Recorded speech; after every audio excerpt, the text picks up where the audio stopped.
vai falar sobre hormônios vegetais. Assim como os seres humanos, as plantas têm substâncias químicas, que a gente chama de hormônios, que vão controlar o desenvolvimento, o crescimento, seja o amadurecimento de fruto, da folha, o crescimento da raiz e assim por diante.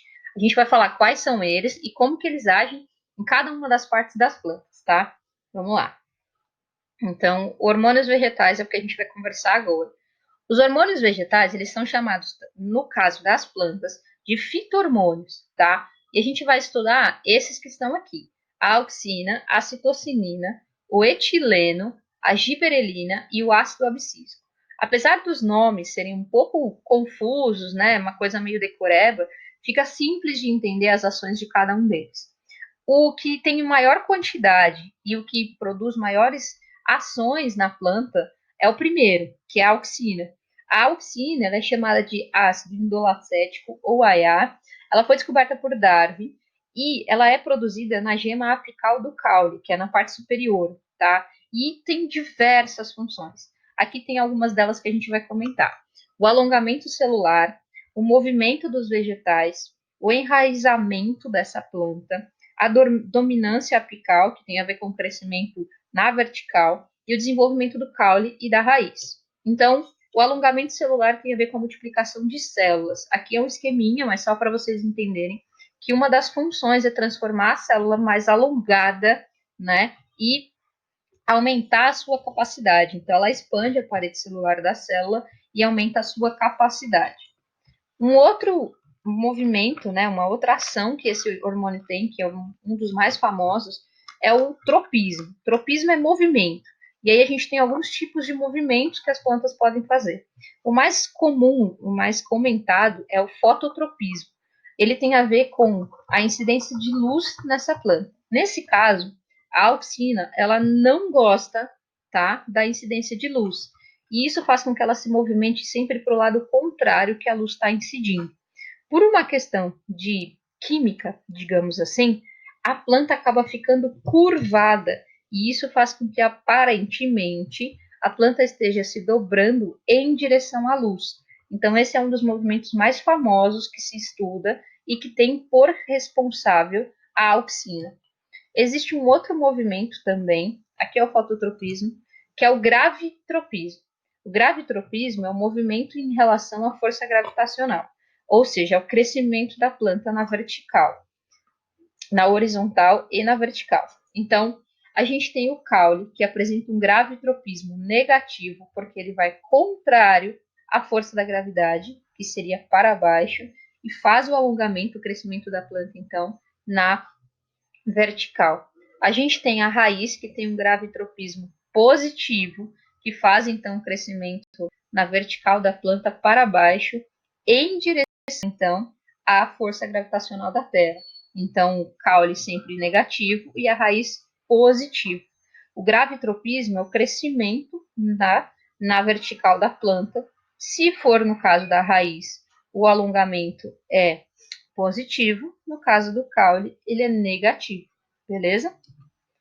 E a gente tem um outro tipo de estímulo, mas que não tem a participação da auxina, que é o natismo.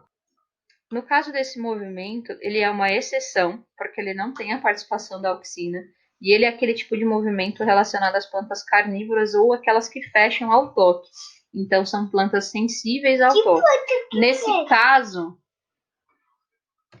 a gente tem, então, um outro movimento, uma outra ação, na verdade, da auxina, que é o enraizamento, que é quando a gente tem o estímulo do crescimento da raiz e a fixação dela no solo, tá? Então, a raiz, ela é mais sensível à auxina do que o caule.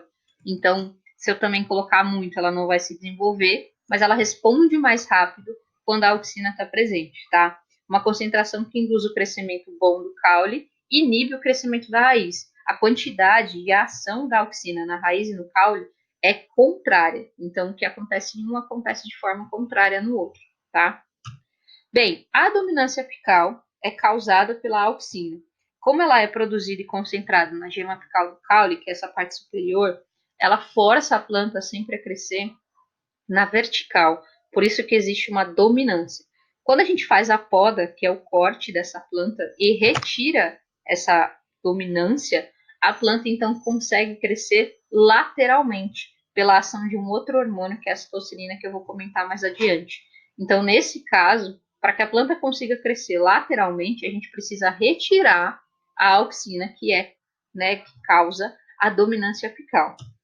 A citocinina, que eu falei para vocês, é então um hormônio que vai estimular a divisão, o crescimento lateral da planta.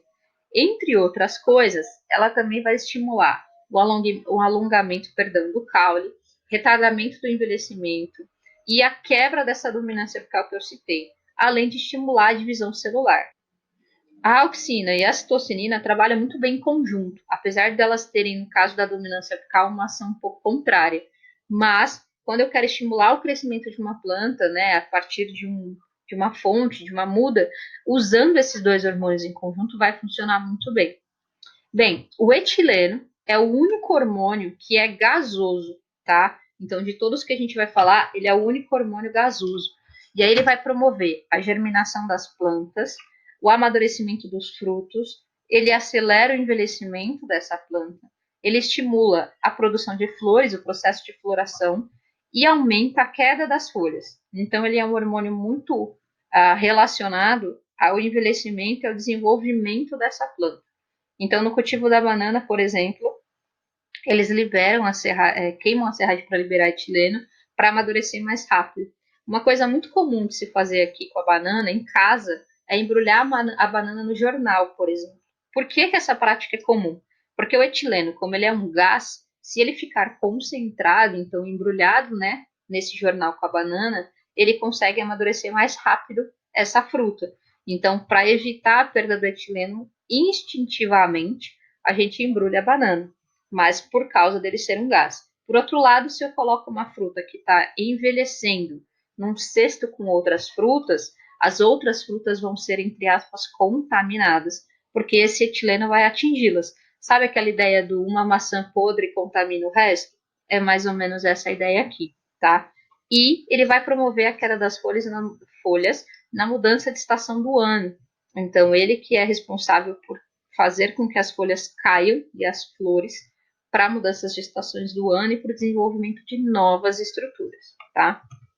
A giberelina é um outro hormônio, nesse caso ele é químico, ele é uma substância química, que está mais relacionado ao desenvolvimento das sementes e dos frutos. Então, nesse caso, o crescimento dos frutos, o alongamento do caule e a estrutura da semente são dependentes da giberelina. Quem estimula o crescimento da semente, da germinação, é esse hormônio quando em contato com a água, por exemplo. Então, o foco da giberelina é frutos e sementes, tá? E o ácido abscísico, né, que é um dos que a gente vai comentar bastante, ele está muito relacionado também ao inverno, porque ele vai estimular das sementes e da planta como um todo para evitar a perda de energia, de matéria orgânica desnecessária. Vai promover o fechamento do estômago quando falta água, então a percepção da falta de água é responsabilidade dele.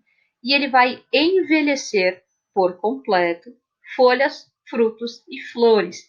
Então, assim como a gente tem no caso do etileno, o estímulo da queda, a gente tem aqui o envelhecimento total da planta pelo ácido abscísico, tá? Bem, espero que tenha dado para compreender o processo por qual cada um dos hormônios, né, faz na planta. Qualquer dúvida, vocês me avisem. Logo a gente continua.